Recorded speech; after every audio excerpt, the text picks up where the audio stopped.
Debate. I recognize a member from Oshawa. Thank you very much, Speaker, and I'm pleased to be able to rise today and speak on Bill 37, the Protecting Students Act. I'm glad to be able to follow our critic from Windsor West, the education critic who has been doing fantastic work across the education sector with educators, education workers, and those who really see firsthand what is going on in our schools and in our education system.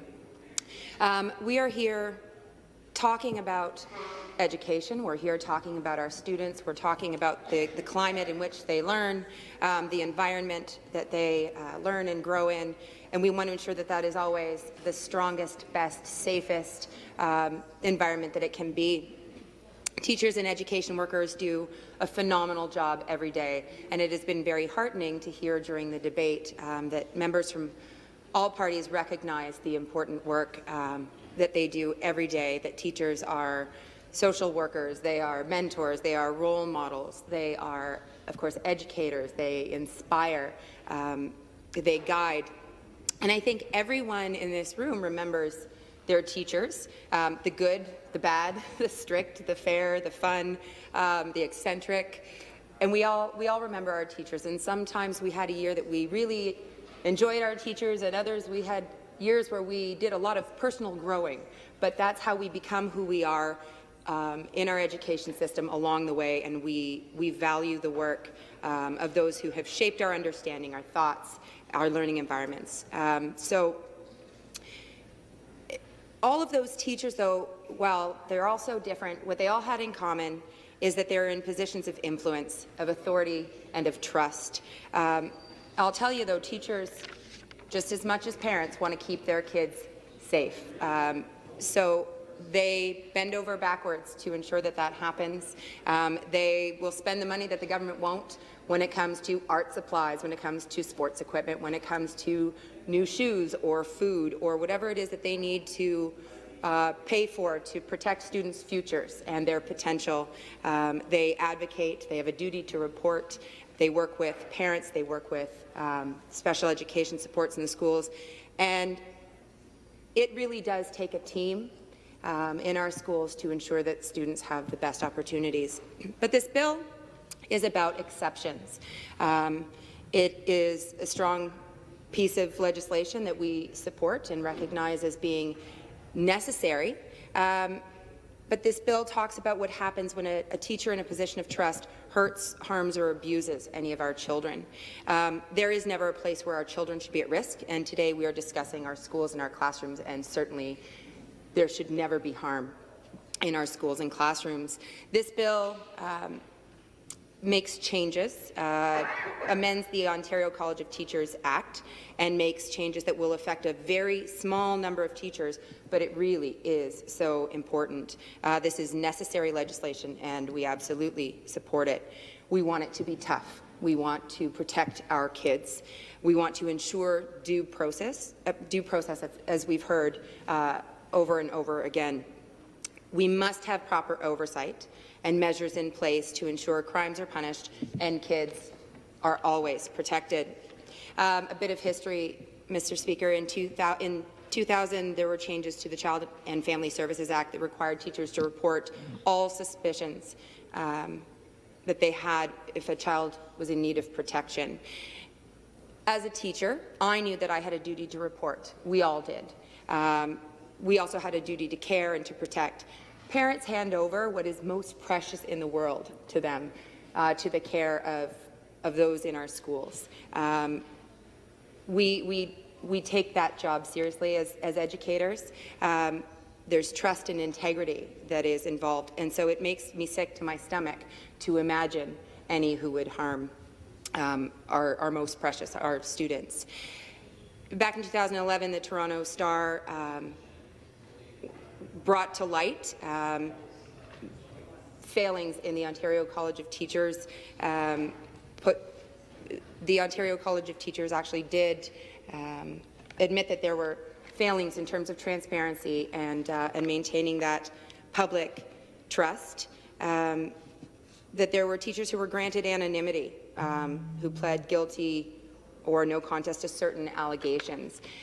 there were a number of changes that needed to happen at that time, and the Ontario College of Teachers did take action, hired retired Judge Lesage, who investigated and put forward a 76-page report with 49 recommendations. And at that time, the Education Minister said, "We're not waiting to take action."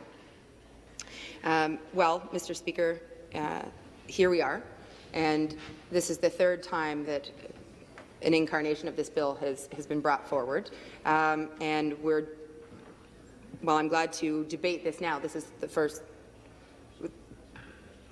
This hasn't happened yet, and it's about time that it did. The Lesage report said that public interest must underlie each and every decision made by councillors of the college, and the overriding principle must be transparency and openness, and it absolutely must. Speaker, there's nothing more important than safety and the psychological well-being of our children. We know that the teachers are always on duty. They're professionals in positions of trust, and they must uphold high standards of conduct. When they fail to, they absolutely must be held accountable. The Ontario College of Teachers has a role, and that is to maintain public trust in our education system, to investigate, to discipline, to conduct public hearings, and while maintaining fair due process and operating within their mandate.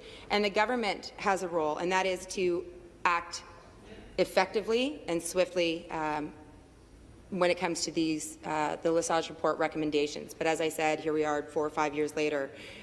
This should be a matter of principle. We're talking about safety and security, egregious misconduct and sexual abuse. So 3 bills and almost 5 years later, that sounds like a matter of politics, and that is unfortunate.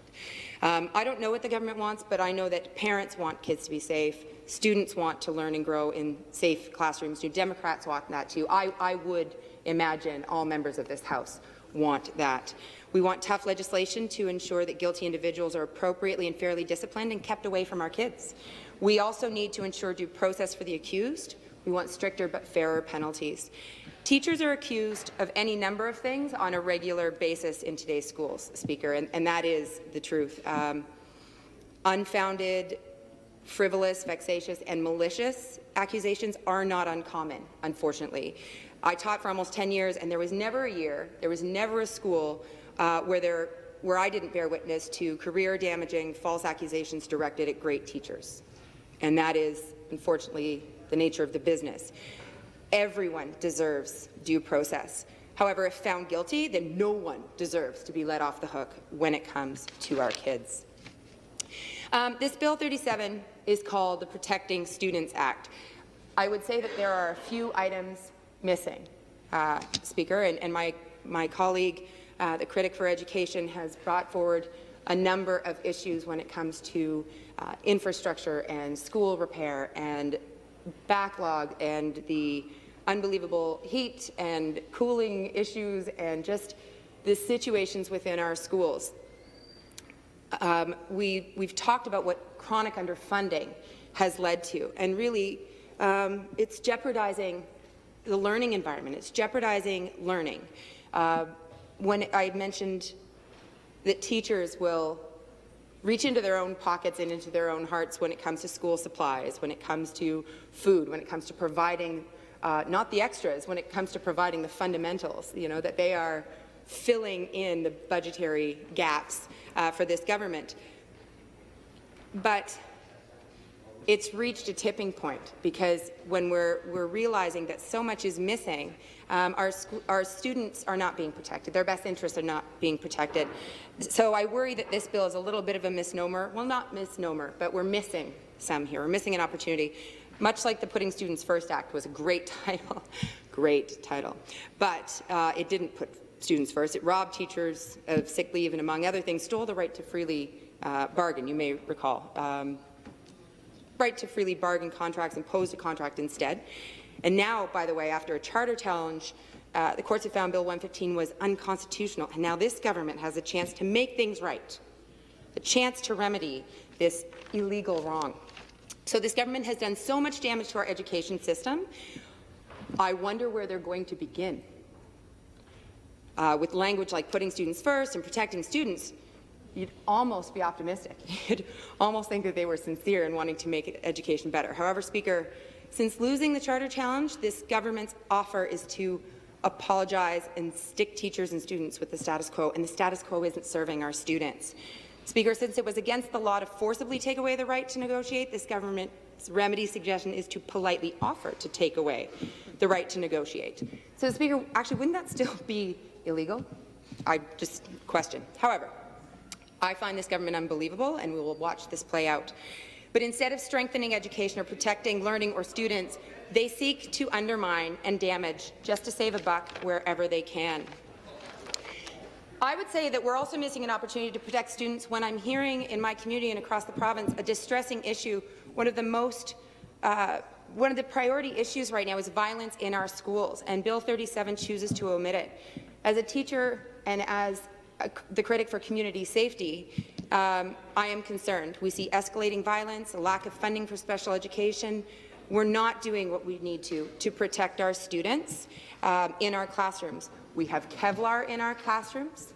We have evacuations in our classrooms. We have teachers who are mandated to wear Kevlar hoodies and shin guards. This is real in our elementary classrooms. So, Mr. Speaker, you're telling me to wrap up, and I've got so much more to say. Okay. Fine, I'll finish with shame on this government. And I think that students need protection. Students need protection from this government is how things have turned out. Isn't that a shame? Thank you, Speaker.